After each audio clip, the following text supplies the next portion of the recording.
BNP এবার একাধিক plan নিয়ে মাঠে নামবে, কারণ বিগত সময়ে বিএনপির আন্দোলন যখন চূড়ান্ত ধাপে পৌঁছে তখন সরকার রাষ্ট্রকে ব্যবহার করে তা পণ্ড করতে সক্ষম হয়েছে অভিযোগ দলটির। কিন্তু এবার সরকার ফাঁদ পাতলেও তাৎক্ষণিক পরিস্থিতি পাল্টে যাবে, সে অনুযায়ী দল ও অঙ্গ সংগঠনকে সাজানো হবে দাবি বিএনপির। বিএনপি খালেদা জিয়া জনগণের রুদ্ররোষে পদত্যাগে বাধ্য হয়েছিল।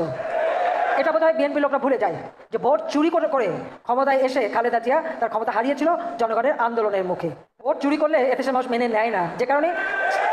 আসসালামু আলাইকুম সুপ্রিয় দর্শক শ্রোতা, এবার কঠিন থেকে কঠিনতম আন্দোলনে যাচ্ছে বিএনপি। দর্শক রীতিমতো আজকের এই ভিডিওটি দেখলে আপনি অবাক হয়ে যাবেন, কারণ হচ্ছে বিগত যতগুলো আন্দোলন করেছে প্রত্যেকটা আন্দোলন ব্যর্থ হয়েছে বিএনপি, কিন্তু এবারে আন্দোলনে আর কোনো ব্যর্থতার নাম আসবে না, এমনই কঠিন হুঙ্কার দিয়েছে সেই বিএনপি নেতাকর্মীরা।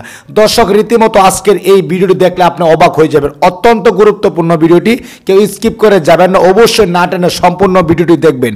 কে কোন জেলা থেকে আজকে আমাদের এই ভিডিওটি দেখছেন অবশ্যই কমেন্টস করে জানাবেন। তো আমরা সেই ভিডিওতে চলে যাব। সেই ভিডিওতে যাওয়ার আগে সবার প্রতি ছোট্ট একটি রিকোয়েস্ট থাকবে, আপনি যদি আমাদের এই চ্যানেলের নতুন ভিউয়ার্স হয়ে থাকেন দয়া করে প্রতিদিন সবার আগে আপডেট নিউজগুলো পেতে আমাদের এই চ্যানেলটি সাবস্ক্রাইব করে রাখুন ও কষ্ট করে ভিডিওটি একটু শেয়ার করে দিন, একটি লাইক দিয়ে দেখতে থাকুন সম্পূর্ণ ভিডিওটি। বিএনপি এবার একাধিক প্ল্যান নিয়ে মাঠে নামবে, কারণ বিগত সময়ে বিএনপির আন্দোলন যখন চূড়ান্ত ধাপে পৌঁছে তখন সরকার রাষ্ট্রকে ব্যবহার করে তা পণ্ড করতে সক্ষম হয়েছে অভিযোগ দলটির। কিন্তু এবার সরকার ফাঁদ পাতলেও তাৎক্ষণিক পরিস্থিতি পাল্টে যাবে, সে অনুযায়ী দল ও অঙ্গ সংগঠনকে সাজানো হবে দাবি বিএনপির। বিএনপি গণতন্ত্র ও ভোটাধিকার আন্দোলনে রয়েছে, এক দফার আন্দোলন থেকে সরে আসার কোনো সুযোগ নেই যতদিন পর্যন্ত পরিপূর্ণভাবে সফলতা না আসবে। আন্দোলন চলবে, জানান দলটির নেতারা। প্রিয়জনের অনুভূতি বোঝেন আপনি, আর আপনার প্রয়োজন বোঝে ওয়ালটন স্মার্ট ফ্রিজ।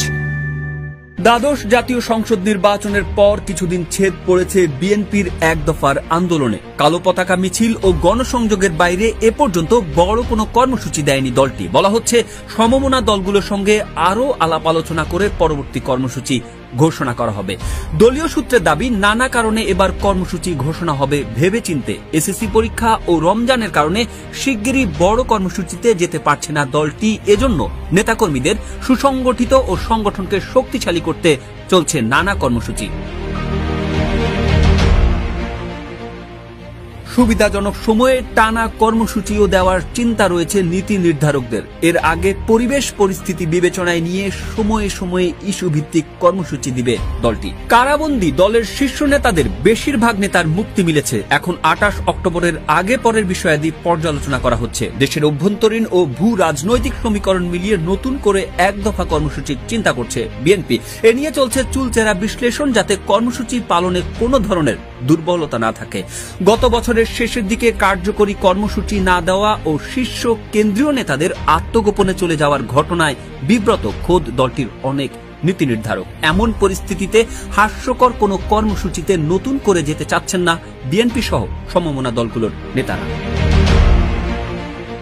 নীতি নির্ধারণী ফোরামের একজন সদস্য জানান, এই মুহূর্তে হুট করে কঠোর কোনো সিদ্ধান্ত নেবে না বিএনপি। দলের ভারপ্রাপ্ত চেয়ারম্যান কারামুক্ত শীর্ষ নেতাদের সঙ্গে আলাপ আলোচনা সাপেক্ষে পরবর্তী করণীয় ঠিক করবেন। চলমান আন্দোলনের পাশাপাশি এই সময়ে আন্তর্জাতিক মহলে দলীয় তৎপরতা বৃদ্ধি পাবে। ভূ রাজনৈতিক পরিস্থিতির আলোকে বন্ধু রাষ্ট্রগুলোর সঙ্গে সম্পর্ক স্থাপনের জোর দেওয়ার বিষয়ে ভাবা হচ্ছে। সার্বিক পরিস্থিতি অনুকূলে মনে হলে কঠোর কর্মসূচির চিন্তা থাকবে। দর্শক শ্রোতা ও আমার কলেজের ভাই বোনেরা, আপনারা সেই ভিডিওটি দেখতে পারলেন। সেই ভিডিওটি দেখার পর যদি আপনার মনে কোনো মন্তব্য থাকে অবশ্যই কমেন্টস করে জানিয়ে দিবেন। দয়া করে ভিডিওটি শেয়ার করে দিবেন। সবাই ভালো থাকুন, সুস্থ থাকুন। দেখা হবে আবারও পরবর্তী নতুন একটি আপডেট নিউজ নিয়ে। আল্লাহ হাফেজ।